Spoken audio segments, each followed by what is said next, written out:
Al pi Hashem Yisu v'al pi Hashem Yachanu. Parshas Massei gives us an extraordinary list of 42 different stops along the way. Klal Yisrael were traveling in the Midbar for 40 years, and we're given the names, even though it's a puzzling why exactly we need to know these names. In fact, uniquely, Rashi starts off the Parsha by asking the type of question he rarely asks. Lomo nichtavu. Why do we need all these names? We've never heard of these names before. We never hear about them again. It's a suffix whether there was ever a map with these names on them. Beritma and Mora and Etam, all these places weren't really places on a map. They were stops along the way. So what is really the Torah telling us, this great list of their travel stations? There is here several different ways of looking at it. Rashi initially simply says to tell us Chazdei HaMokum, that you might have thought they were simply traveling and schlepping for 40 years every day, moving around. So Rashi, no, they were 40 years in the Midbar, but for the middle 38 years, they only had 20 stations, because there were 14 stations before the Meraglim and 8 stations after Aaron died. So in the middle, in the 38 years, there were only 20 places, which means there were several places they were for years. So the HaKadosh Baruch Hu didn't actually move them around all the time, and that was part of Chastei Hashem, Chanun V'Rachum. Even though they deserved the punishment was relatively mild. That's Rashi's take on why we need to know the number of stations.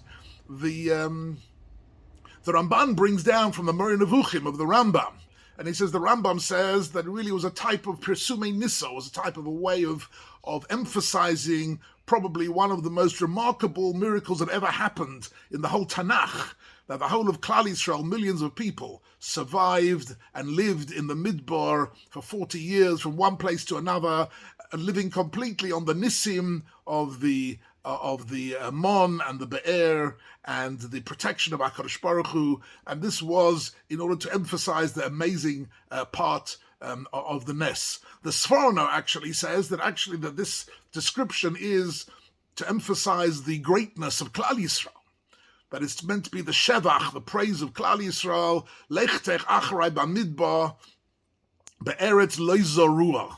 As we learned in the Pasuk in last week's Haftarah from Yirmiyah, that he says that one of the great credits that HaKadosh Baruch Hu counts for Klal Yisrael is Zacharti Lo Chesed Ne'urayich, the great chesed, the great dedication that Klal Yisrael had Ne'urayich in the early stages of Klal Yisrael, was the willingness to follow Moshe Rabbeinu through the Midbar Be'eretz Lo Zorua, through land where there was no visible means of support, and relying completely bitachon on HaKadosh Baruch Hu. These are the various different perushim that we get. But it's interesting, in the Ramban, when he speaks about it, in the middle he says, Ulai yesh b'zeh soid. He says, really, all these reasons are very nice, but somewhere behind these reasons there is a soid. There are much deeper and more mystical reasons. So I'd like to just touch upon what is written in the Sefer Degel Machane Ephraim, who was the grandson of the Baal Shem Tov, and he lived in Mezhibozh at the end of the 1700s, and he reports directly some of the ideas from the Baal Shem Tov, which are some of them really quite beautiful and of a different quality to other Perushim. The Baal Shem Tov himself didn't write any Sforim at all. Only his Talmidim and his descendants wrote what we know from the Baal Shem Tov. But the Degel Machane Ephraim says as follows. He says the Torah gives us a list of these stations of traveling along the way, because every human being, every man and woman in their life goes through these type of stations and these stops, that we go through stages of transition in our life from one stage to the next. In other words, our lives are not linear in a certain way or cyclical. They are from one stop to another, and at each station along the way, one can learn something different. If you come to a stage which is Kivros Hatava, that is a stop where one learns to be more in control of one's physical passions, right? Says the Baal Shem Tov, Vayovo Mora. They came to Mora. So Mora was a place of bitter waters. The bitter waters, he says, of Sheker, the bitter waters of delusion, the bitter waters of misunderstanding life. And then Vayisu Mi Mora, Vayova Elima. They came to Elima. Elima is an expression of power, of strength. Suddenly, from confusion, one can find one's inner strength.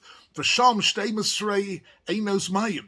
And in Elima, the Pasuk tells us there were 12 springs of water, says the Baal Shem Tov. Each shevet found their own unique derech in Avodas Hashem. Each tribe had their own way of praying to HaKadosh Baruch Hu, of learning the Torah, and of serving HaKadosh Baruch Hu. It gave a validity to the uniqueness of each shevet. Those are the 12 Einos Mayim in Elim. And V'shivim Tamorim, and 70 date palms.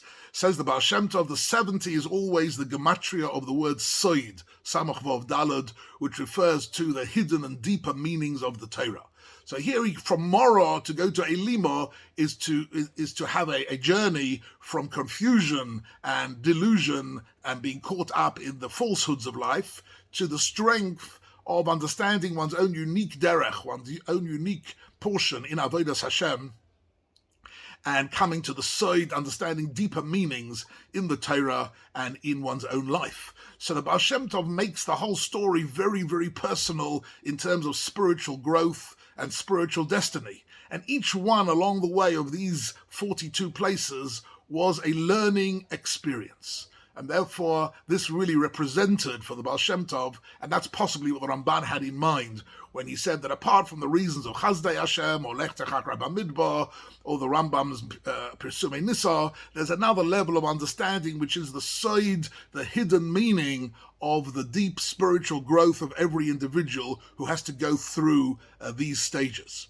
There's another dimension to this week's Parsha, that is that whereas the first part of the Parsha speaks about these travels, in the second part of Massei, we find the one and only pasuk in the Torah which the Rishonim understood to be telling us the mitzvah of Yishuv Eretz Yisrael.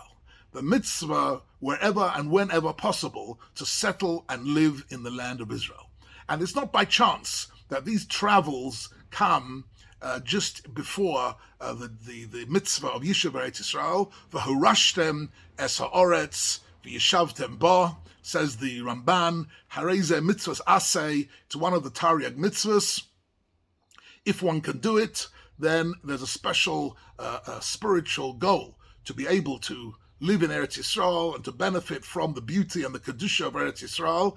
And in our generation, this has become more and more available and open for every individual who finds it possible to do so. And those who can't come on Aliyah should at least dream about coming to live in Israel, because dreams really are an extremely important part of life, and also show that we haven't completely settled in Chutz La'aretz. Because the Ramban writes, anybody who really feels and who really makes a statement that his future and his life and his permanent station is in Chutz La'aretz is in some way rejecting the Nachalas Hashem. And therefore he says, Varashtem es ha'oretz v'yishavtem ba is a mitzvah asay of Yishuv ha'oretz. And what's interesting, I'd just like to touch upon, is that clearly in that context, if you take the whole parsha together, all these travels are traveling towards the Kedusha of Eretz Yisrael, and are all part of that Eretz Yisrael niknes b'yisurin, all part of the difficulties and travails and obstacles along the way until we arrive in Eretz Yisrael, until we arrive at the final destination, Holach Yelech Uvochor, right? The way in which Klal Yisrael throughout the generations, at every stage where they are, in every position, in every town, every city they were, everybody always felt that they were Baderech. They were on the way to Eretz Yisrael, and there's nothing quite like Parshas Massei, which spells out blow by blow all the different stations along the way, on the way of Klal Yisrael, on the way of a person's spiritual growth, in order to eventually arrive in Eretz Yisrael, in the Kedusha of the land of Israel, and in that way to live al pi Hashem. Because the goal of coming to Eretz Yisrael is al pi Hashem yachanu, al pi Hashem yisau. That the ultimate al pi Hashem is for Klal Yisrael in Eretz Yisrael, v'chein yehi ratzon.